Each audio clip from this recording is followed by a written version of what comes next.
আমি Malaysian top ranking একটি university Lincoln university কলেজে হোটেল ম্যানেজমেন্টে ব্যাচেলর করতে যাচ্ছি। কারণ মালয়েশিয়াতে উইদাউট আইএলটিএস একসেপ্ট করে, দেন আমরা খুব কম খরচে মালয়েশিয়ার টিউশন ফি গুলো পে করতে পারছি। আমার ডকুমেন্টেশন নিয়ে কোনো হ্যাসেল করতে হয়নি। ইনসাফ ইমিগ্রেশন সবচেয়ে বড় বিষয় হচ্ছে ওনাদের মালয়েশিয়াতে অল পেমেন্ট আফটার ভিসা করতে হয়, এবং আমি এই প্যাকেজটি নিয়েছিলাম। আমি 2026 সালে এইচএসসির পর ভাবছিলাম যে কোথায় পড়াশোনা করব।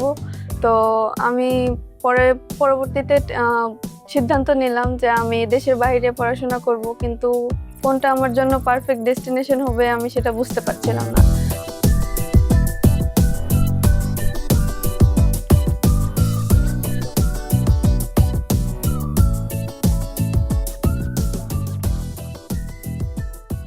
হাই, আমি মেশকাতুল জান্নাত প্রিয়ন্তী, and রিসেন্টলি আমি আমার মালয়েশিয়ান স্টুডেন্ট ভিসা হাতে পেয়েছি, and this is my visa. আমি মালয়েশিয়ান টপ র্যাঙ্কিং একটি ইউনিভার্সিটি লিনকন ইউনিভার্সিটি কলেজে হোটেল ম্যানেজমেন্টে ব্যাচেলর করতে যাচ্ছি। আমি 2026 সালে এইচএসসির পর ভাবছিলাম যে কোথায় পড়াশোনা করব। তো আমি পরবর্তীতে সিদ্ধান্ত নিলাম যে আমি দেশের বাইরে পড়াশোনা করব, কিন্তু কোনটা আমার জন্য পারফেক্ট ডেস্টিনেশন হবে আমি সেটা বুঝতে পারছিলাম না। অনেক খোঁজাখুঁজির পর আমার মনে হয়েছে মালয়েশিয়া আমার জন্য পারফেক্ট ডেস্টিনেশন, কারণ মালয়েশিয়াতে উইদাউট আইএলটিএস একসেপ্ট করে, দেন আমরা খুব কম খরচে মালয়েশিয়ার টিউশন ফি গুলো পে করতে পারছি। আর সবচেয়ে বড় সুবিধা হচ্ছে মালয়েশিয়াতে tuition fee after visa pay করতে হয়। বিফোর ভিসা টিউশন ফির এক্সট্রা হ্যাসেল, যে ফাইন্যান্সিয়াল হ্যাসেল, সেটা আমাদেরকে নিতে হচ্ছে না। মালয়েশিয়া আমার পারফেক্ট ডেস্টিনেশন এটা বোঝার পরে আমি বিভিন্ন জায়গায় খোঁজাখুঁজি করতে লাগলাম যে আসলে আমার কোন এজেন্সি ভালো হবে বা কোন জায়গা থেকে গেলে আমি সুবিধা পাবো।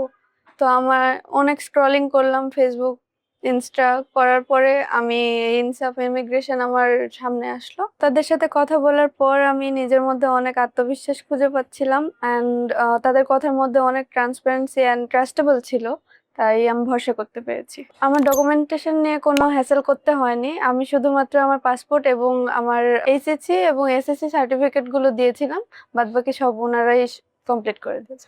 ভবিষ্যতে যদি কেউ স্টাডির জন্য মালয়েশিয়াতে যেতে চান, তাহলে আমি অবশ্যই সাজেস্ট করব ইনসাফ ইমিগ্রেশনকে। আপনারা আসতে পারেন, ওনাদের সাথে কথা বলতে পারেন। যদি আপনাদের কাছে সবকিছু পারফেক্ট মনে হয়, তাহলে আপনারা পরবর্তী প্রসেসগুলো কমপ্লিট করতে পারেন। অ্যান্ড থ্যাংক ইউ ইনসাফ ইমিগ্রেশন ফর ইউর সাপোর্ট।